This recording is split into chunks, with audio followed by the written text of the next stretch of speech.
Good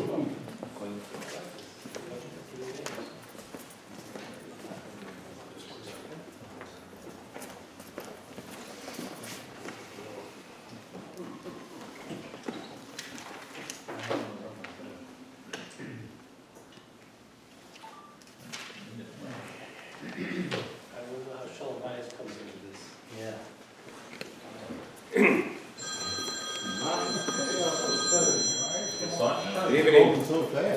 Tonight's share is dedicated to Nishmas Chana Basab Yonason.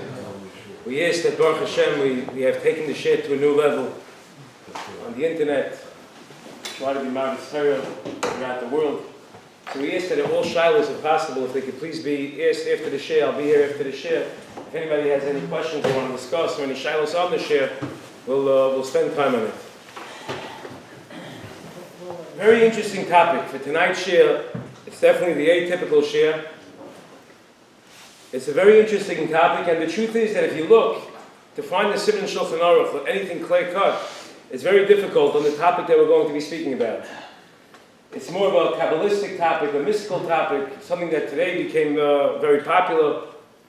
And we'll see that there's a lot of rabbinic literature written on this topic. But it cannot be impossible to be able to cover it all in one share. So, in Mitzvah Hashem, we'll make two segments, two separate shiurim. Tonight's share will discuss the first part of the topic, which is the inyan of Shemesh, the inyan of a name. What is a name all about? What does a name stand for? Who has the rights to name the child? Does it belong to the father? Does it go to the mother? We'll find different sources in Chazal. And then also we'll end off with another halacha that comes to Shemesh. And in Mitzvah Hashem, the next year we'll discuss about giving two names, how the place can view it, giving two separate names to different people, trying to name, let's say, a girl after a male or a male after a female. We'll go more into the inyan. But just to start, again, this is something that it's hard to come out with a halacha l'maisa. I just want to give over the different shittas, the different sugyos, and of course, when the shaila comes negeya, you'll ask your Rav exactly how to fizz up, but I very much just want to go ahead and just give an overview of the different sources in Chazal, the different opinions. But the share itself, this share, shouldn't be taken as halacha l'maisa, but rather something to know how to ask the shaila, when to ask the shaila, and to ask a Rav exactly what the halacha l'maisa is. So let's first start like this. We're going to start with the Gemara and Brachas on the Zayim and Beis, that the Gemara tells us the following. Zok the Gemara. We know that Yaakov's first child was called Reuven. Amr Bilazar says, Amr Leah. Leah said, why should I name my child Reuven? Re'u ma bein beni lebein chami. Look at the difference between my child, between Reuven, lebein chami, and between Esav, my father-in-law's son. The ilu ben chami, when it came to Esav, Alpha gav de medaite zavne lebechirusa, even though he sold the rights to the Bechar, he sold the midas. Yaakov made a purchase. He made a bona fide sale. It was a sale midas. What happened afterwards? Esav wanted to kill him. The pasuk says, "Vayistem Esav as Yaakov Rasha, Hakikar Shema Yaakov Akiveni Zeh Pamoyim." However, when it came to Maisa, when it came to Reuven, says the Gemara, Afagav Yal Korche Shakle, Yosef B'Cherusei. Even though Yosef took over the Bechar of Reuven after he did the chet of going ahead and being B'Chalal Yitzurei Yavim by switching the mitah, switching the beds, the Bechor was given over to Yosef.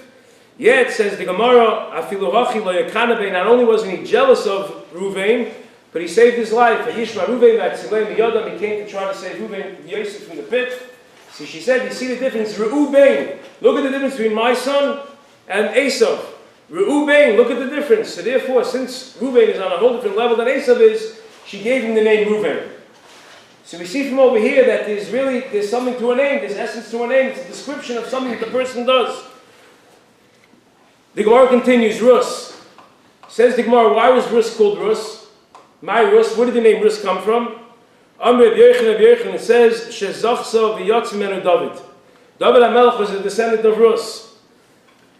Sherivula Kodesh Baruch Hu b'siris v'tishbachis. David HaMelech composed Sefer Tehillim, he saturated Rebbeinu Shalom with Shirois, V'Tishbachos, and that's really, Rus is an acronym, Sherivu, that saturated the Bari Olam. So says the Gemara, Minolam L'Shma Garam. Very nice, it's a major statement that the name, in a sense, causes the effect of the child.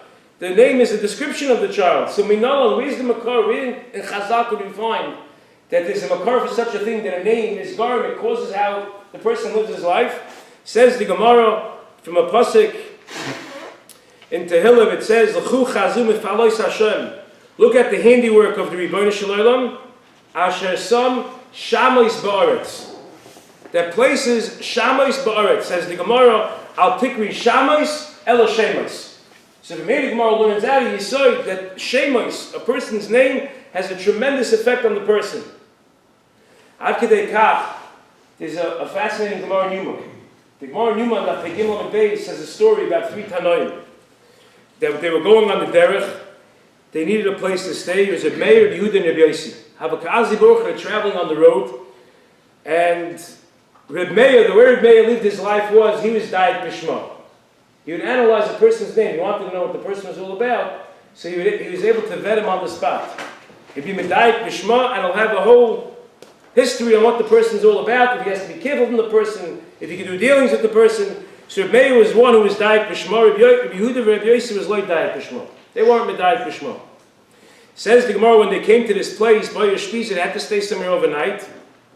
And when they came to the inn, they came to the hotel, Amalahu, he asked them, Mashamecha. He asked the owner of the hotel, what's your name? The fellow tells him back, Amalahu, Kidar. He says, my name is Kidar. So Rabbi right away said, if his name is Kidar, Rabbi said to himself, we have to watch out for him. He said this to himself, he didn't even tell them. He said, if your name is Kidar, Shma min Adam Rashul, it must be he's a wicked person, because the pasuk in Azinu says, Kidar tapuches hema.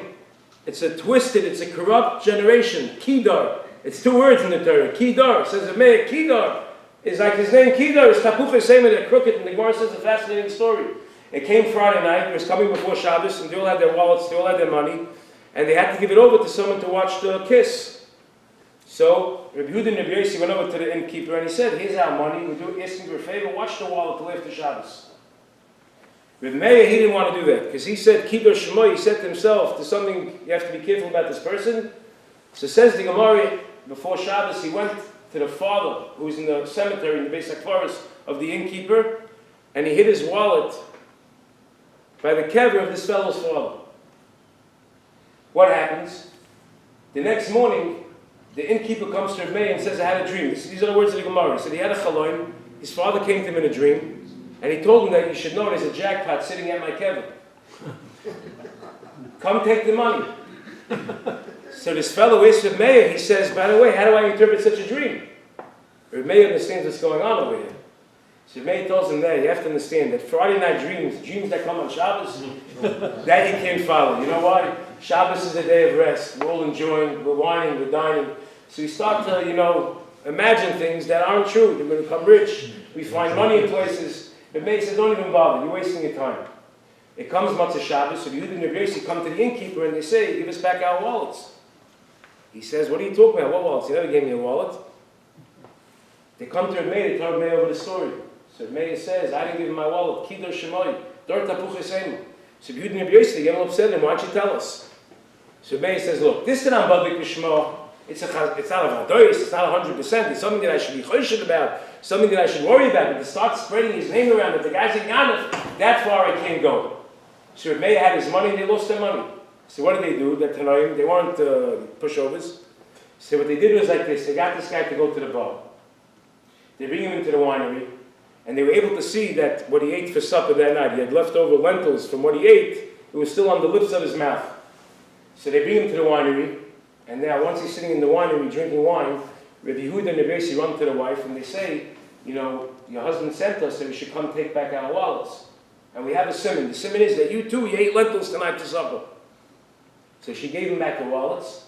The husband finds out what happened, says the Gemara got so mad at his wife, he killed his wife. So you see from this Gemara, Kidor, you see what's in her name, it's unbelievable. It is Badik B'Shma. The guy not only was a Yagan, if he was Mamash and murder, he was a Ritzech. But the truth is, not only could we say that this is Haggadah Gemara, you want to say, okay, listen, it's a Gemara, it's a nice story, it's Haggadah, but you can't take it at face value.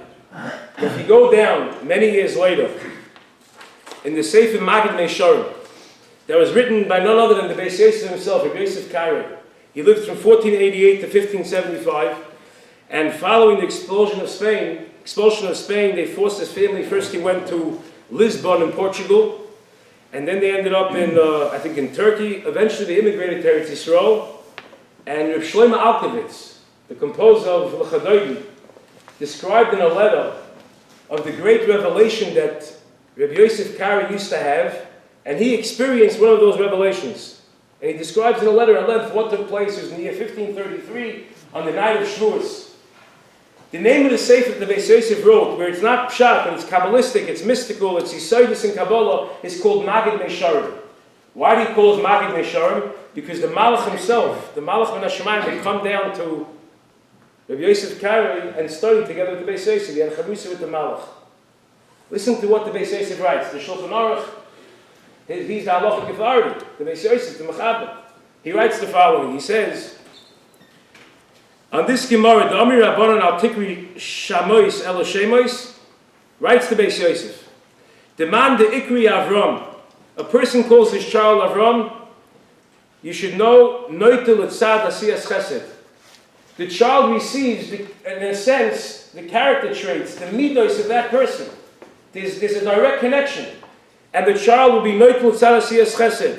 Man the Iskri Yosef, one who calls his child Yosef, he'll be a Giba Barayis, like Yosef Atzadik was a Giba Barayis. He'll be Mefarnas La'acherim, he'll give a lot of tzedakah, Shezani Chaplas Aviv, like Yosef supported his father and his brothers. Says the Beis Yosef, I am going to find people who are Rishon, and even though they're Rishon, they have names of tzaddikim. Says the Magid Mesharim, says the Beis Yosef, Yafagav the Inish Rishia, Isla Shmod tzaddikim. Even though you find that sometimes they have a name of a tzaddik, Hahu Shma Lav Mignahu, the Mikal Mokim Islay Netiya, the Rimza Dahu Shemalo. Says the Beis Yosef, it doesn't make a difference. Even if the person was a Rasha, nevertheless, he still has a small Netid, there's a small spark for those midos of that tzaddik. Unbelievable. But the truth is, it gets even better. In the Sefer Shar Gulam, that's the Talmud of the Heilig Arizal, Reb Chaim Vital, where he disclosed all the teachings of the Heilig Ari. His prime disciple, Reb Chaim Vital, is the Talmud Mulvik of the Arizal, the Ari HaKadosh. And he writes the following.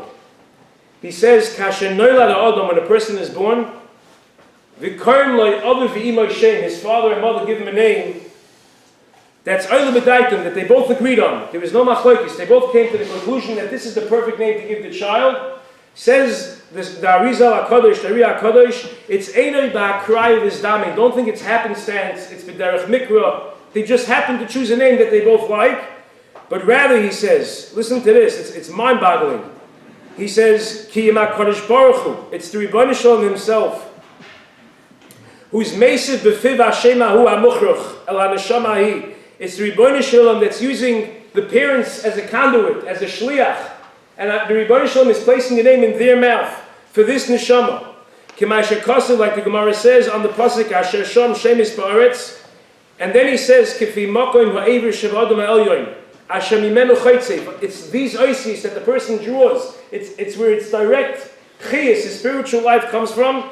V'Hashem Hazer Nirsham L'mayla B'Kisei HaKavod K'noida, says the Arizal Tzidov Yedua, that the name of every single yid is inscribed, it's imprinted on the Kisei HaKavod. Ulechein, that's what Chazal means Shema Garim.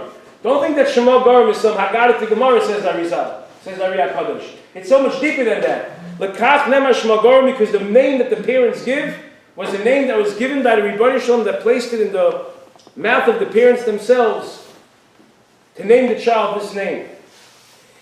The great Ben Yehuda.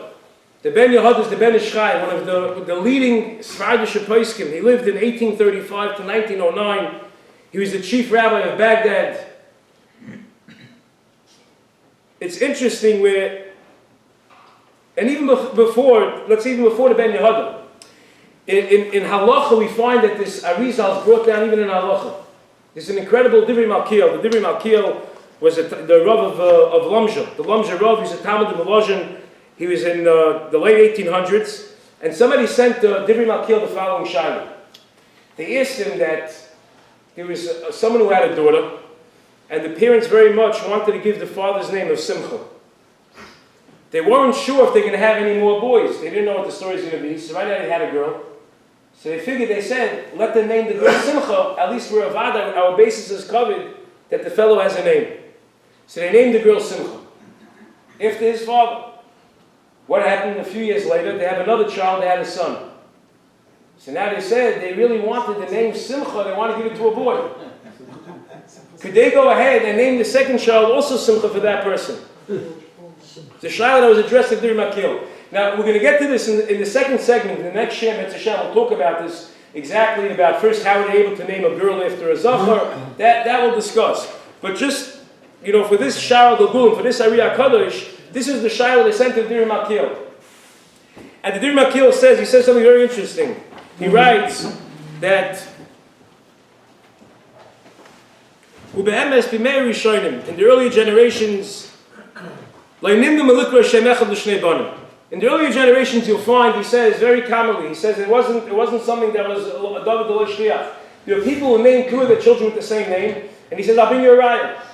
We know that the Gemara tells us, the Suging Subis, that Rav Chizda had two children, and he named both of those children, he named them Mar. How did he name them the same name, Mar? So you see, he gave two of his children the same name. He went ahead, he had to know the difference. So later on, people didn't know the difference between the two Mars. So one was called Mar Yanuka, Mar the young one, and Mar Kashisha, Mar the older one. But the name itself, he gave them Mar. Two names, the same name. He said a big difference. Because in the previous generations, and you see, for sure you see this in Chazal, that when they gave a child a name, they gave it for a Davar HaMa'urit, events that took place. Something that happened at childbirth. Something that took place, that's the name that they gave the child. So when it was just merely of events that take place, many times the name later on would change. So then, when it's only a Davar Mikra, something that happened, a Davar Mu'ur that take place at the time of the naming the child, he says that's okay to name two children with the same name. But he says over here, where we just don't name it for events that happen, we no longer have Ruach HaKodesh, we don't know if we could see exactly how to translate the events, so we go ahead, we name after our ancestors. Fathers, grandfathers, after Mishpacha. He says there's three problems why you can't give two kids the same name. One problem is that what kind of cover is that? It looks like the person had two fathers. Two names, people are going to say, there must have been two fathers there. Another reason he says is the problem of Chashash. You're going to give two people the same name, maybe they'll be in the same house, the wife's going to call the husband, the other person's going to come. But then he says the third reason. And the third reason he says is this reason of the Shara Gulgulim. Mamish, this child of the Ariya Kadosh. That according to the Ariya Kadosh, that it's Beruach HaKodesh, the Rebbeinu Shalom puts in the mouth of the parents, and there's a connection to that neshama. How could you give the name to two people? The name can only be to one person. He writes at the end, he concludes,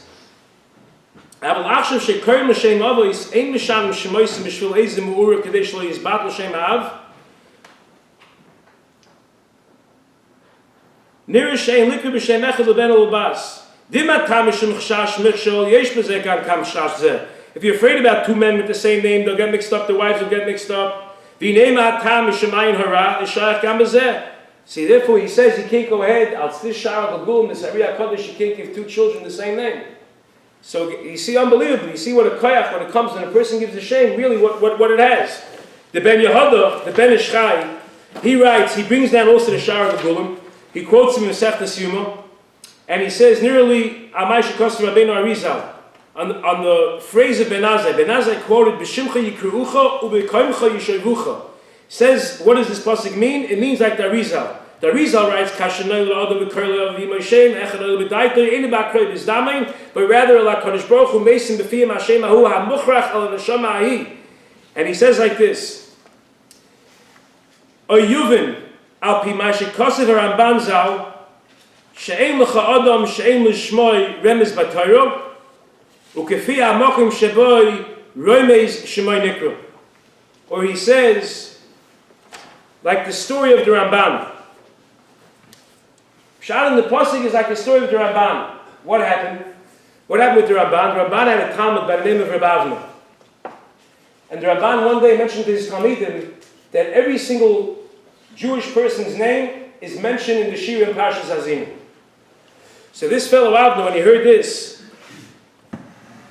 it didn't make any sense to him. He says he doesn't want to follow such a religion with such absurdities. Every gate's written in the Parshas Hazinu, the Shira and Parshas Hazinu. And he went ahead, he assimilated into the Spanish society, he rose to the high ranks, he converted, and one Yom Kippur he summons the Ramban to come to him. The Ramban knew he couldn't refuse. Here you have somebody converted, he's very high in the ranks of the Spanish society. It could be dangerous for Klal Yisrael, for himself. So he comes to his student, he comes to Avna, and Avna goes ahead, he takes a pig.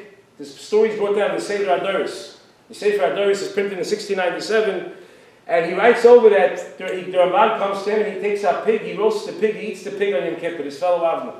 And he asks the Ramban, how many lavin, how many prohibitions did I just transgress? The Ramban tells him, you're over 4 lavin. So Avna tells him, no, I was over 5. And he started reading the Kairos all over Chazal, different Gemaras, that it was really 5 lavin and not 4. So the Ramban got so upset, he got so angry at him. He turns to him and he says, what happened to you? Why'd you leave? Why'd you leave the fold? So Avna tells him, because it was your fault. Because one time in the yeshiva, when you're giving shir, you said something so outrageous that every single Jewish person is written in the shir of Parshas Azinu. It sounded so crazy to me that I said, with such a religion, I don't want to have a shaykhis to. And now, could you prove it to me that I'm there? Where am I now? That I changed? Where am I now in Parshas Azinu? So listen to Ramban tells him. Perek Lamed Beis, Pasuk Chavov. The Pasuk says, the Ramban thought a moment. He said a tefillah. And he tells the fellow, the Pasuk says, Amarti afehem, I'll make an end to them. Ashbisa me'inir zichram, I'll make the memory cease from among men. Says the Ramban, take the third letter of each of these words. Amarti, the third letter is a resh, that stands for Reb. Afehem, if you take the third letter, is an aleph. Ashbisa, the third letter is a vase. Me'inish is a nun. Zichram is a reish, that spells Avna. He hears this. The Avna hears this, the convert hears this, he says, that's it. What he's mamash, he was ice mensch. He asked Ramban, what should I do? What's the eitzah? I did so many averis, how do I come back? So Ramban says that the solution to your problem is the pasuk itself. That you have to go me'eretz zichram, there can't be any remnant at all whatsoever of your life. He went ahead, he took a ship without sailors, and the story goes, we don't know the end what happened to Avna. But you see from over here, again, this idea that Ramban says that every single Yiddish person, his name is Merumaz in Parashat Shira, exactly what it says, what's going to happen to the person, and comes to Ben Yehuda, and Ben Yehuda said, oh, it happens to be interesting, the Lubavitcher Rebbe has an incredible essay, where he takes this mice of the Sefer Adoris, and he turns to the Yolam and he says that he's the master of Kiruv V'Choykim, the Lubavitcher Rebbe. And he says, look what you see over here. He says, even the person who fell so far, we're talking about Nebuch, a person ate pig on Yom Kippur, you still have the Reish, you still Reb Avna. There's still hope for such a neshama. And he's being mechazik his chassidim to go ahead to do with the Kiruv V'Choykim. You see that no neshama is ever lost. Says the Ben Yehuda that this story of the Ramban, he writes, the Ben Yehuda writes in Masechtas Yuma, this is the pshat, B'shimcha yikruucha, meaning to say, B'shimcha haroy lecha lefi mideisecha v'tevecha v'nyonecha yikruucha, everything about the person, u'b'kaimcha b'Torah yeshivucha, in the Torah itself, you'll be able to find what the future of the person is going to be, Misham tiyeh noida v'nikar ma'ato man yonecha, what your solutions are, what your business dealings are going to be, what your lot in life is, it's all written in the Torah. So really, which brings us to tonight's topic. So now that we're discussing this idea, we see what an incredible impact, what an incredible effect Shemus have. So how does it work when a child is born? There are many times the father of the family wants a certain name. He wants it after his let's say, grandparents. The mother wants it after her grandparents. Who has the schus? Who has the kedima to say that they have the right to name the child? So the truth is that if you look at the pasuk in this week's parasha, the Beis Yisrael, the Shal Zechuvas Beis Yisrael, wanted to come to a conclusion to this Shiloh based on the Mefurish pasuk. The pasuk tells us this week in Parashas Vayishlach. What happened? They're coming back on the road. Vahiba ashkoyse b'lidto, v'aktoimela amiyedis al-tiri gamzel u'chaben. Rachel's about to give birth. Vahiba tzeis nafsho ki mesa. Rachel died at childbirth. Right before Binyamin's born, Vatikra, she called Shemai Ben Aini. She called Binyamin, she called him Ben Aini. However, Va'aviv Karalai Binyamin. Yaakov called him Binyamin. She called him Ben Aini. Why did she call him Ben Aini? Says Rashi, she called him Ben Aini because Ben Sari. Said Sarah, she had tremendous, she's about to die.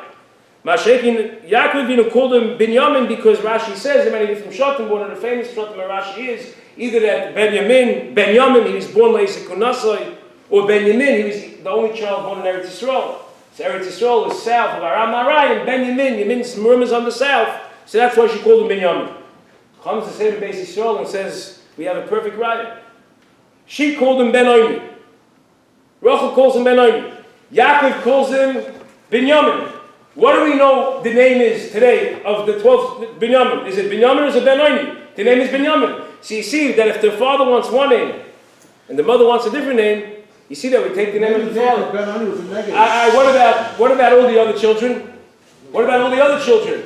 So Daddy says you can say a Pashut Teretz. All the other children, they agree to. You don't see that there's a conflict. You don't see that there's an argument what to name the other children. Over here is the first time in the Torah that you see there's a conflict between husband and wife, what the name should be. And Yaakov wins over Rachel. So therefore you see from over here that if there's a machlokes or a discussion, a conflict of who to name the child, you see that the father has preference. But it's not so pashut. All the wives called women. Oh, so that you could say, because you don't see that he argued with them. Probably they offered it, and he agreed to that. But since he agreed, he went with that. But Rabbi said, listen to this. This is mind-boggling. It's going to get better and better as we go on. I just needed some Ma'amar premise to stop. Once we take off, it's incredible what's going on over here. In next week's parasha, so that's why we can make it two parts. It's really all the parashas that the topic fits into.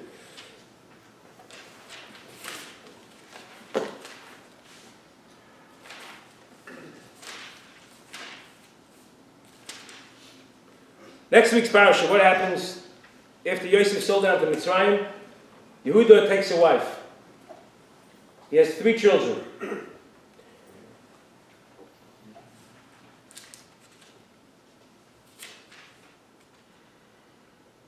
Listen to the lashon in the pasuk. The first child is Er. Vatar, she gives birth. Vatelet bein. Vayikra, not Vatikra. Vayikra es shemoy Er. He called the first child's name Er. This Vataroi, the second child, was born. Vatelet bein. Vatikra, she Tamar, she called it Shemoy Einon. Vatoisef oy Vatelet bein. Now a third child's born. Vatikra, she called as Shemoy Shelah. V'hoyed b'chziv b'ledita Isai. Says the pasuk by the third child. You should know that when she gave birth to the third child, she was in the city of Kiziv. Comes the Dasakeni Bali Atoisis. He says, I understand something. Why is it necessary that when it comes to the third child, you tell me where the child's being born? The first 2, you don't tell me the place. When it comes to the third child, you tell me, oh, by the way, you should know it was born in Ksiv. I don't even know what Ksiv is today, so I don't know what difference it makes. But comes the Dasakeni Bali Atoisis. Listen to this. The Yeshoimim. Ki hayidarkom, the derech was sheyikra av shem habachar. The father gets the rights to the first child. Vatikra aim shem hasheni. The mother gets the right to the second child. And that's why it says the Dasakeni Valley Atlesis, which is really, it was the Merami Ramberg who says this. He quotes this Yeshoimim as the Merami Ramberg, the Rebbe of the Rosh. He says that's why the pasuk says Yehuda called the first child, and Tamar called a wife called the second child. Because really the man gets the first child and they have to switch off. Says the Dazakanim, so why did she get the third child? It should be husband, wife, back to the husband. So why did the wife be able to name the third child? Says the Dazakanim, so Yehuda wasn't there. So since Yehuda wasn't there, the wife was left with the baby. Yehuda wasn't there, she had no choice. That's why she named the third child. Because if not, there would have been a kash on the pasuk. Why did she name the third kid? Did she go father, mother, back and forth until as many children as they have? Unbelievable. Says the Dasakanim about Atoisis, you see from over here that it's the father who has the right to name the child. Comes the Ramban. These are Rishonim. Comes the Ramban, he brings down the Pshat of the Dasakanim, and he says like this.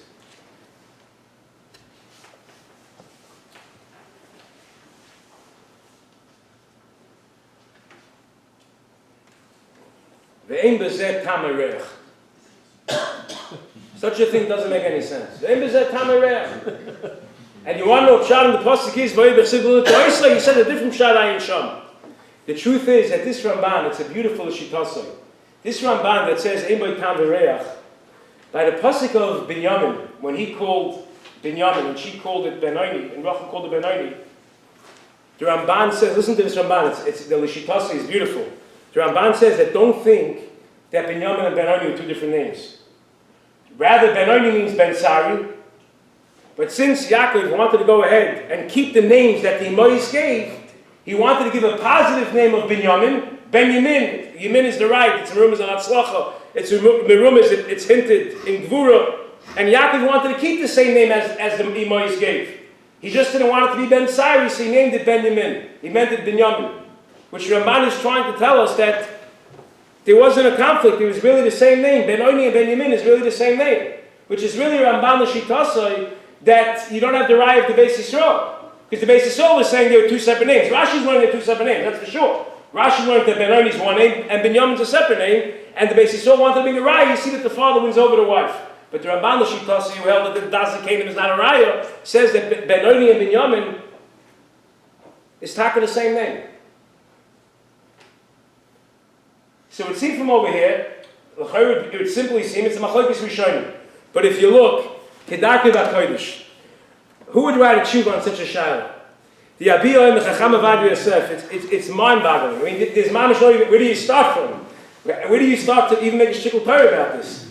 He starts with Kedarkei b'Kodesh, that we know just parenthetically, Agav, we know that there are different minhagim. The Sephardim name after someone who's alive. The Ashkenazim, we go like Yehuda Chassid, and that Rabbi Chassid says that Yesha Makpida not to name if there's somebody alive, and some of the commentaries say because it's a sakon in a way, it could shorten the life of the person that he's naming it after. So we, Minik B'nai Ashkenaz, we follow Rabbi Chassid that we don't name after someone who's alive, but rather we name after the deceased after someone leaves this world. So Kedarkei b'Kodesh Chamavadi starts off his tshuva in Yeridea, in Chelekei Simon Chaf Aleph, where he brings Kama Rayas and Shas. It's mine, if you have time, take a look at this tshuva, Yibam Mishkari in mind. He has rayas all over Shas, and you see people named in the Chazal, in the Gemara, after people who are alive. In that tshuva, he brings down a Rashbash.